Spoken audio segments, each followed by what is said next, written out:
지난 시간에 말씀드렸던 배터리의 장단점을 극복하기 위한 포스트 LIB에 대해서 좀 더 지속적으로 말씀을 드리도록 하겠습니다. 사실 포스트 LIB는 리튬이온 전지가 가지고 있는 단점이라고 말씀을 드렸던 환경 파괴적인 부분과 그다음에 아직은 충족하지 못하는 전기 자동차의 그런 에너지 밀도, 그다음에 가격적인 측면, 그리고 안정성 부분을 사실 해결하기 위해서 포스트 LIB라고 하는 것들이 나오게 됐습니다.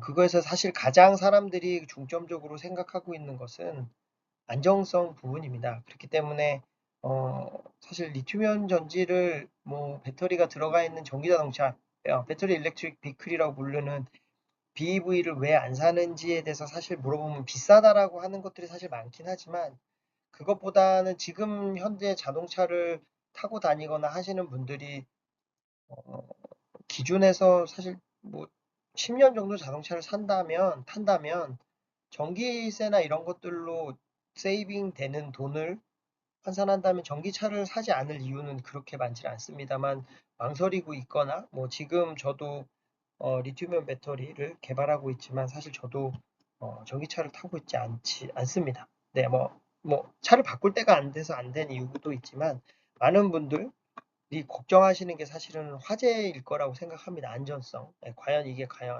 괜찮은가? 네, 그런 부분에서 제일 염려가 됐기 때문에 제일 먼저 나온 것이 전고체라고 생각을 하고 있습니다. 전고체 배터리는 그러면 불이 안 나느냐? 그렇지는 않습니다. 전고체 배터리도 사실은 쇼트가 발생이 되면 불이 날 수는 있습니다만 어찌 보면 전고체 배터리에서 아유, 리튬이온 배터리에서 연료의 역할을 하고 있는 액체 전해질이라는 부분이 빠졌기 때문에 쇼트라고 하는 말씀드렸던 리튬이 자라나서 리튬 그걸 이제 덴드라이트라고 말씀을 드렸는데 리튬이 자라나서 리튬이 쇼트를 일으켜서 불이 나는 과정은 어찌됐건 똑같습니다. 그 과정은 일어나나 안 일어나나 다 똑같이 일어난다고 봤을 때 불이 더 크게 나고 하는 측면은 액체 전해질이 있는 배터리 자체가 더 큰 불이 날 겁니다. 그렇기 때문에 그러한 것들을 전고체 전지는 해결해 줄 수 있기 때문에 황화물계 깊이 들어가면 전고체 전지에 황을 쓰는 물질이 있고 똑같이 옥사이드 계열의 물질을 써서 활용하는 두 가지 타입이 있습니다.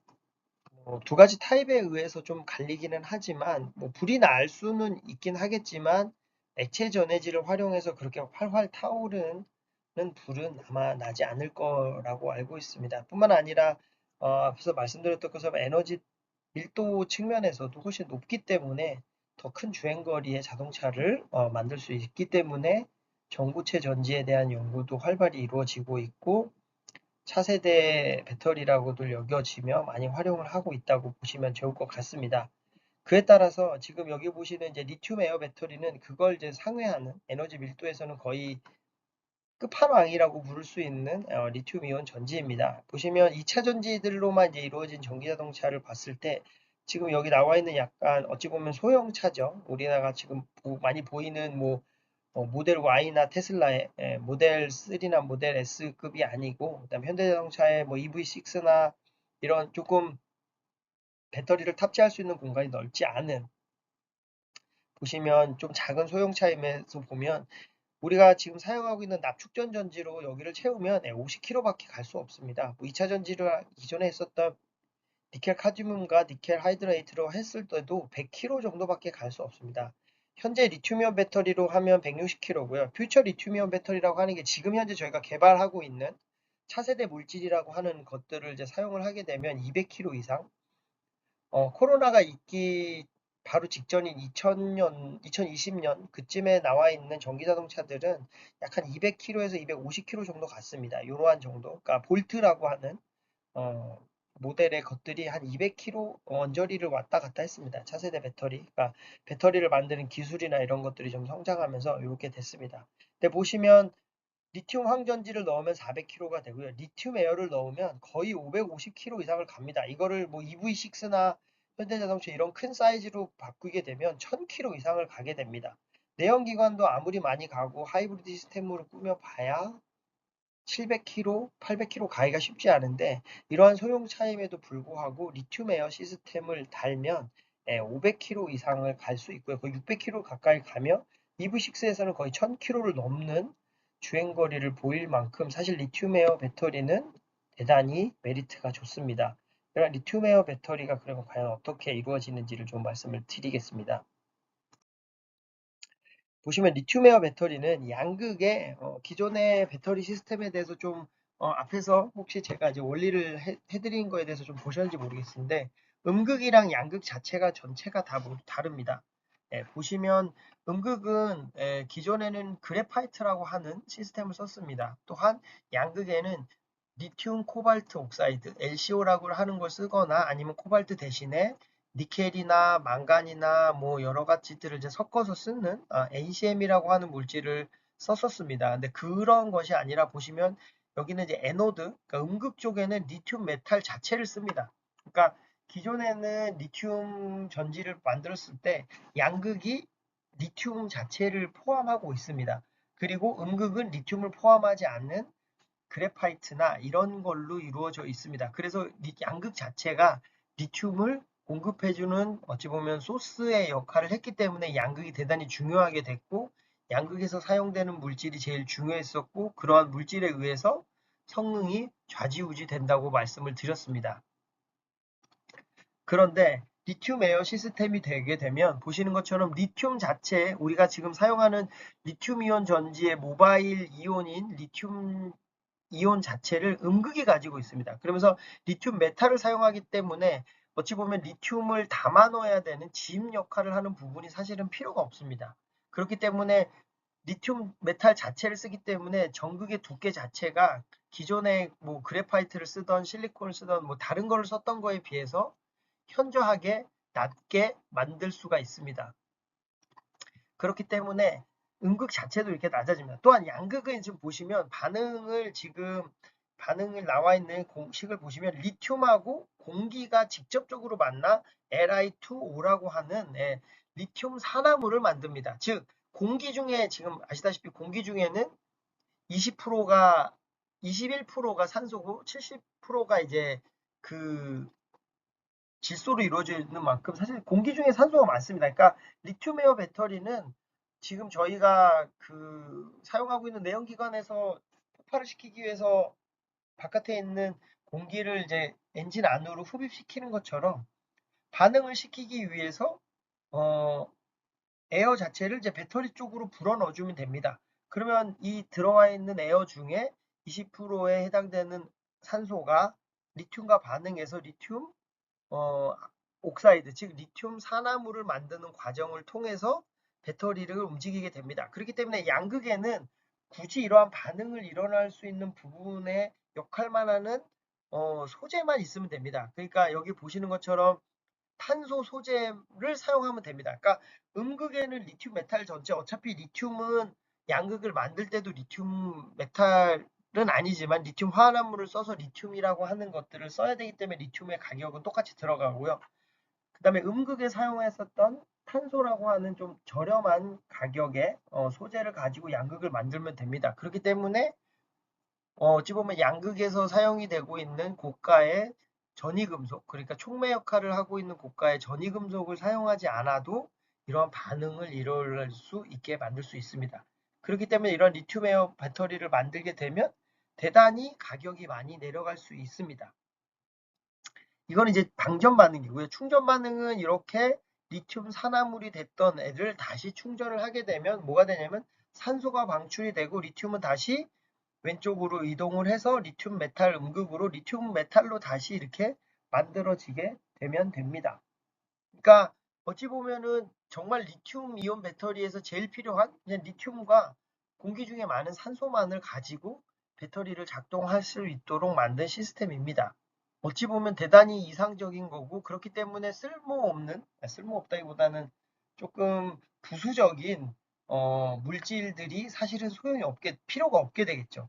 대신 전해질은 똑같이 필요합니다. 당연히 왜냐면 에노드하고 캐소드를 전기적으로 분리를 시켜줘야 될 뿐만 아니라 리튬 이온이라고 하는 것을 음극에서 양극으로 이제 이동할 수 있도록 통로를 만들어 줘야 되기 때문에 어쩔 수 없이 전해질이라고 하는 부분은 존재를 해야 됩니다만 그거를 제외하고는 저렴하게 사용되는 탄소와 그 다음에 어차피 들어가야 되는 리튬 메탈을 가지고 만들기 때문에 시스템 자체는 대단히 단순하고 그렇기 때문에 볼륨당 혹은 무게당 2차 전지의 뭐랄까 그 용량 자체는 다른 배터리가 감히 따라올 수 없을 만큼 대단히 높게 됩니다. 하지만 그에 따른 단점들이 존재를 하기 때문에 사실 지금 활용을 하기가 어렵겠죠. 그 이유를 지금 설명을 드리겠습니다. 그 이유는 지금 보이시는 그래프에 탓이 있습니다. 보시면 위에는 차지고요. 밑에는 디스차지입니다. 그러니까 위에는 우리가 충전할 때 넣는 에너지고 아래는 우리가 방전할 때 쓰는 에너지입니다. 요 밑에 있는 면적을 이 실제 에너지의 양이라고 생각하시면 될 것 같습니다. 그러면 보시면 충전을 할 때는 전압이 거의 4V 가까이가 필요합니다. 근데 방전은 몇 볼트에서 하냐? 2.5V에서 하게 됩니다. 제가 리튬이온 배터리가 가지고 있는 가장 큰 장점 중에 하나가 전압이 높다라고 말씀을 드렸습니다. 그런데 이 리튬 에어 배터리를 하게 되면 리튬이 산화되는 전압인 한 2.5V 정도 밖에 되지 않습니다. 그러니까 저희가 활용하고 있는 리튬이온 배터리보다 거의 1V 이상, 뭐 1.2V 정도 가까이 전압이 낮게 됩니다. 뭐 이건 전압이 낮는 거야 뭐 아까 말씀드렸던 스태킹이나 이러한 여러 가지 기술들을 통해서 더 높일 수 있는 가능성이 있습니다. 하지만 지금 보시면 4V에 해당되는 에너지를 집어넣어서 2.5V에 해당되는 에너지를 씁니다. 즉 효율 자체가 거의 60%밖에 되지 않습니다. 즉 40%에 해당되는 건 다 열로서 소실돼 버립니다. 기존에 있는 리튬 이온 배터리 같은 경우에는 거의 충전 전압과 방전 전압이 조금 차이는 있지만 뭐 0.1V, 0.2V 차이로 거의 90 몇 퍼센트에 해당되는 90 뭐 한 4%, 5%에 해당되는 충방전의 에너지 차이를 보입니다. 그렇게 되는에도 불구하고 그렇게 높은 효율을 보유하지만 지금 보이시는 리튬 에어 배터리는 그보다 훨씬 낮은 예, 에너지를 보입니다. 너무 많은 에너지를 담는 건 좋지만 저희가 버리는 에너지가 그만큼 늘어나게 되는 단점을 가지고 있습니다. 네, 이러한 단점이 가장 큰 첫 번째 단점이라고 보시면 좋을 것 같습니다. 네, 그 다음의 단점은 사실 산화 환원 반응이라고 말씀드렸습니다. 리튬 산화물이 됐다가 그걸 다시 리튬으로 바꾸기가 대단히 어렵습니다. 그렇기 때문에 사실은 에너지가 많이 들어가는 거죠. 그래서 사실 여기는 보여주지 않드렸지만 왜냐면 그게 많은 데이터가 없습니다. 사이클 데이터라고 해서 충전하고 방전하는 그 사이클을 움직이는 것이 대단히 어렵습니다. 뿐만 아니라 그 사이클 자체가 길게 오랫동안 돌지 못하는 단점을 가지고 있습니다. 이러한 점들을 해결해야 되는 게 가장 큰 문제점 중에 하나입니다. 또 하나는 무엇이냐면 전해질에 따른 문제입니다. 당연히 고체 전해질을 활용하기는 쉽진 않고요. 대부분이 액체 전해질을 활용을 합니다. 그래서 액체 전해질을 활용해서 지금 보이시는 왼쪽에 있는 그림처럼 난 아쿠아스랑 아쿠아스 전해질 즉 유기계 난 아쿠아스가 뭐냐면 물 수계가 아닌 그러니까 수계가 아니면 다 유기계거든요. 유기계 전해질을 쓰거나 혹은 수계 전해질을 쓰게 됩니다. 여기 보시면 유기계 전해질과 수계 전해질을 사용했을 때의 장점과 단점에 대해서 말씀을 드렸는데 뭐 대단히 뭐 어려운 점이 뭐 이거는 어찌 보면 조금 전문적인 이야기가 문제가 되긴 하지만 가장 크게 이제 유기계 전해질에 대한 거를 말씀을 드리면 양극에서 그러니까 양극에서 CO2나 H2O에 대한 저항성이 없습니다. 즉 물이나 CO2가 들어가게 되면 이 전해질 자체가 분해라기보다는 물과 반응을 하거나 CO2하고 반응을 하게 되어 있습니다. 그러면서 다른 전해질 물질이 아닌 다른 물질로 변형이 됩니다. 그에 따라서 전해질의 특성을 잃어버리고 망가뜨리게 됩니다. 뿐만 아니라 산소에 대한 저항성이 대단히 높아야 됩니다. 왜냐하면 전해질 자체도 산화가 될 가능성이 높기 때문에 이러한 것들에 대한 안정성이 높은 물질들을 요구하게 됩니다. 그래서 이런 것들을 이제 해결하기 위한 여러 가지 방안들을 고민을 해야 됩니다. 그리고 액체를 가둬뒀는데 그 안에서 공기하고 마주쳐야 됩니다. 그렇기 때문에 완전하게 막게 되면 공기가 흐르질 못하게 되고 공기를 산소하고 투과하게 되면 액체 전해질을 뭐랄까 치밀하게 막는다거나 그런 게 어렵게 됩니다. 또한 이 수계 전지를 가지고 하게 될 경우에는 리튬과 OH가 만나서 LiOH라고 하는 이게 처음에 이제 제가 아까 그 배터리를 만들 때 양극에서 리튬이 들어간다 그랬는데 리튬이 들어가기 위한 리튬의 소스가 뭐냐면 이 LiOH, 리튬 하이드록사이드라고 하는 얘가 고체 덩어리거든요. 이걸 섞어서 사실은 양극을 만드는데 액체 전해질인데 이런 것들이 석출되면서 리튬이 사라져 버립니다. 즉 우리는 전해질 내에 모바일 이온으로 리튬을 왔다 갔다 하라고 리튬을 넣어주고 액체 전해질을 만들었음에도 불구하고 이런 수계 전해질을 쓰거나 유기계 전해질을 썼을 때 어쩔 수 없이 분해가 일어나서 저희가 원하는 대로 성능이 이루어지지는 않고 있습니다. 그렇기 때문에 어찌 보면은 전극 물질의 개발도 사실 중요하긴 하지만 전해질 물질이 첫 번째로 제일 중요하다고 말씀드릴 수 있겠습니다. 그 다음에 이러한 배터리를 사실을 많이 만들려면 적층을 해야 됩니다. 그래야지만 더 높게 쌓아서 고전압을 만들던지 혹은 고전류의 셀을 만들어내야 됩니다. 하지만 지금 보시는 것처럼 공기의 흐름도 만들면서 액체 전해질을 넣고 이거를 층층이 만드는 디자인을 설계하기가 대단히 어렵습니다. 뭐 전해질은 어쩔 수 없이 지금 쓰고 있는 거에서 쓸 수밖에 없고 전극을 한다 하더라도 단판 셀, 그러니까 한 개짜리 셀을 만드는 디자인은 개발할 수 있긴 하지만 이거를 적층을 해서 뭐랄까 뭐 20V, 30V, 100V 이상의 전압을 만들어내야지만 저희가 쓸 수 있거든요.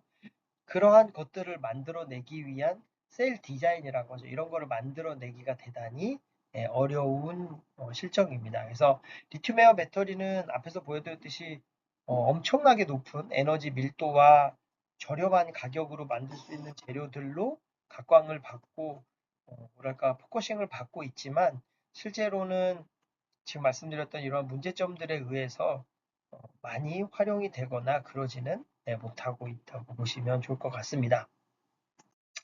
네, 그 다음에 이제 마지막으로 이제 말씀드릴 게 소듐 이온 배터리입니다.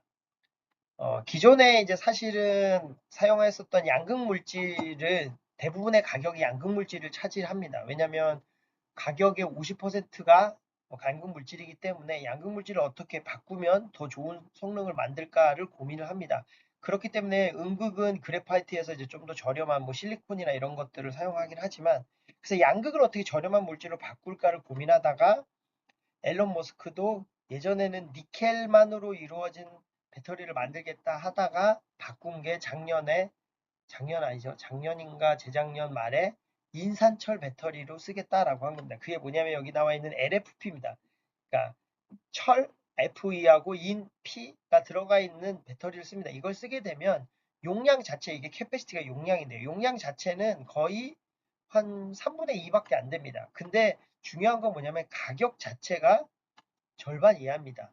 그렇기 때문에 배터리를 만들 때 양극 가격이 확연하게 내려가기 때문에 전지 자체를 엄청 저렴하게 만들 수 있고 일론 머스크는 배터리 자동차를 상용화를 하는 게 목적이고 그러기 위해서는 주행거리는 이제 어느 정도 달성했다 생각을 하고 있고 이제는 단가를 낮춰서 내연기관의 자동차에 합당하는 뭐랄까 가격을 만들어야 된다라고 지금 생각을 하고 있어서 여러 가지 아이디어를 내고 있습니다. 그건 뭐 이제 전문적으로 들어가야 되기 때문에 말씀을 안 드려요. 그 중에 가장 큰 것 중에 하나가 배터리의 가격이 비싸기 때문에 이걸 줄이기 위해서 사용되는 전극 물질을 바꾸겠다라고 하는 기조입니다. 그래서 그걸 위해서 인산철로 바꾸게 됐고요. 그 다음에는 여기 나와 있는 리튬 리치라고 하는 이제 뭐 이거보다 더 저렴한 물질로 갈 겁니다. 가격이 더 비싼데요라고 얘기할 수 있지만 보시면 용량 자체가 2배입니다.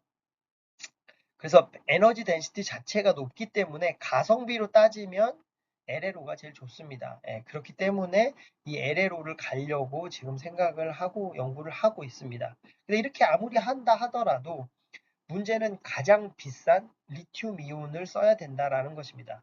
그렇죠? 그러니까 모바일 이온인 리튬 자체가 너무 비싸기 때문에 다른 거를 변경한다 하더라도 가격에 메리트가 없어진다기보다는 그렇게 크지 않을 수 있습니다. 그렇기 때문에 많은 회사들, 특히 전 세계 배터리 회사에서 1등 회사라고 얘기하고 있는 중국의 CATL이라고 하는 회사에서 소듐이온 배터리를 하려고 생각을 하고 있습니다. 그래서 보시면 지금 리튬이온 가격이 지금 뭐 이거는 리튬의 소스로 쓰이는 게 지금 여기 있는 아까 앞에서 말씀드렸던 리튬 하이드록사이드라고 하는 LiOH가 있고요. 그다음에 리튬 탄산염이라고 하는 리튬 카보네이트라고 하는 Li2CO3가 있습니다. 이런 가격들이 지금 보시면 50% 이상, 3년 동안 50% 이상, 그리고 수직 상승하고 있습니다. 뭐 그 이유는 리튬이온 전기 자동차가 많이 사용되면서 리튬에 대한 소비도 늘어난 것도 있기도 하지만 이 리튬 이온은 사실 하얀 석유라고 부르거든요. 이거를 가지고 있는 석유도 뭐 전 세계에서 나는 게 아니라 중동 국가 일부랑 뭐 북미랑 이런 데 알래스카 몇 군데에서만 나는 것처럼 리튬 이온 자체도 세계 곳곳에서 나는 게 아니라 일부 지역에서만 나고 있습니다. 그렇기 때문에 이러한 것들을 그쪽에서 이제 뭐랄까 생산량 자체를 이제 제어하기 때문에 가격이 이제 많이 올라가고 이런 식으로 되게 됩니다. 따라서 어차피 리튬이온 배터리를 쓰는 데서 리튬 가격은 지금 여기 보시는 것처럼 19% 오른쪽에서 뭐 30%, 35% 이런 것처럼 어차피 리튬의 양은 집어넣어야 되기 때문에 가격의 포션이 꽤 높습니다. 양극물질에서. 그래서 이런 것들을 해결하기 위해서 어쩔 수 없이 가격을 낮추기 위해서는 리튬 이온보다는 소듐 이온, Na 이온 이거는 사실 바다에 널리고 널렸잖아요. 제일 많은 원소 중에 하나가 소듐입니다. 왜냐하면 바다에 가면 널리고 널렸기 때문에. 그래서 이러한 소듐 이온으로 바꾸고자 하고 있습니다. 하지만 소듐 이온으로 바꾸는 게 단가를 낮춰서 좋긴 하지만 리튬 이온이 손가락만 하다면 소듐 이온은 주먹만 합니다. 그렇기 때문에 이 큰 이온을 왔다 갔다 해야 되기 때문에 당연히 충전하거나 방전하는데 속도가 느려지고 훨씬 더 어렵게 되는 단점들이 있습니다. 이런 걸 이제 개발하기 위한 여러 가지 연구들을 이제 수행을 하게 됩니다. 그래서 우선은 이게 느리기 때문에 반응이 당연히 전기자동차처럼 고출력을 원하거나 이런 곳에서는 바로 쓸 수는 없습니다. 당연히 개발하게 되면 이제 쓰겠죠. 근데 그전에는 이제 천천히 충전하고 천천히 방전하고 있는 에너지 스토리지 시스템이라고 하는 ESS 시스템에서는 충분히 소듐이온 배터리가 강점이 있습니다. 그 다음에 ESS 시스템은 조금 만드는 게 아니라 메가 단위, 기가 단위로 만들고 공간의 제한이 어찌 보면 리튬 배터리보다는 조금 작습니다. 더 넓은 부지에서 쓸 수 있기 때문에 에너지 밀도가 조금 낮다 하더라도 더 넓은 지역에다가 저렴하게 하게 된다면 전혀 문제가 되지 않는 시스템으로 활용이 가능합니다. 그렇기 때문에 지금 작년부터 대단히 많은 미국에 있는 혹은 중국에 있는 회사들에서 소듐이온 배터리를 개발하기 위한 것들이 많이 활용이 되고 있고 중요한 건 소듐이온 배터리를 개발하기 위한 이제 물질이나 전극들은 리튬이온 배터리에서 사용되었었던 전극들과 그렇게 차이가 나지 않습니다. 또한 이런 것들을 양산하기 위한 이런 기구들이나 이런 것들이 소듐이온 배터리를 개발하기 위해서 새롭게 라인을 증설하거나 그러지 않고 기존에 있는 라인들을 조금만 수정해도 거의 동일한 라인을 똑같이 개발해서 사용할 수 있는 장점들을 가지고 있습니다. 그렇기 때문에 소듐이온 배터리가 어찌 보면은 포스트 LIB에서 가장 앞서 간다라고 이야기를 그 부분에서는 할 수 있습니다. 왜냐하면 새로운 기구에 대한 투자나 이런 것들이 필요 없이 그냥 패러다임을 소듐으로 바꿈으로써 가격은 훨씬 낮추면서 배터리 시장을 이제 점칠 수 있기 때문에 그렇습니다. 하지만 물질 자체는 똑같이 쓰는 거는 사실 어렵습니다. 왜냐하면 아까 말씀드렸듯이 리튬이온이 손가락만 하면 소듐이온은 이제 주먹만 하다고 말씀을 드렸기 때문에 그건 비교는 사실 훨씬 더 어, 주먹만하게 크진 않지만 큰 이온이긴 합니다. 그렇기 때문에 그런 것들이 이제 들어가고 나가고 할 수 있는 것들을 하기 위해서 뭐 양극 물질들을 여러 가지의 개념으로 음극물질도 여러 가지의 다른 물질들로 전환해서 개발을 해야 됩니다. 이제 뭐 여기 나와 있는 것들은 그런 물질들을 개발하기 위한 연구들이고요. 그래서 뭐 소듐 이온도 아까 보여드렸던 리튬 에어나 전고체 전지 같이 어려운 점들은 있습니다만 그래도 동일한 생산 장비를 활용할 수 있고 이런 측면에서는 모두 활용이 가능하며 아마 앞으로는 소듐이온 배터리는 가장 포스트 LIB 중에는 상용화가 가장 빨리 되고 오지 않을까라고 저는 생각을 하는데 뭐 그건 개발 정도에 따라 바뀔 거라고 생각합니다만 우선은 제일 관심을 받고 있다라고 생각해 주시면 좋을 것 같습니다. 이 이외에도 여러 가지 이제 가능성이 있는 배터리들이 있지만 포스트 LIB에는 지금 말씀드렸던 전고체 전지와 리튬 에어 전지, 그리고 소듐 이온 전지가 우선은 가장 각광을 받고 연구가 되고 있다. 이 정도만 알아두시면 좋을 것 같습니다. 네, 이것으로 강의를 마치도록 하겠습니다. 네, 감사합니다.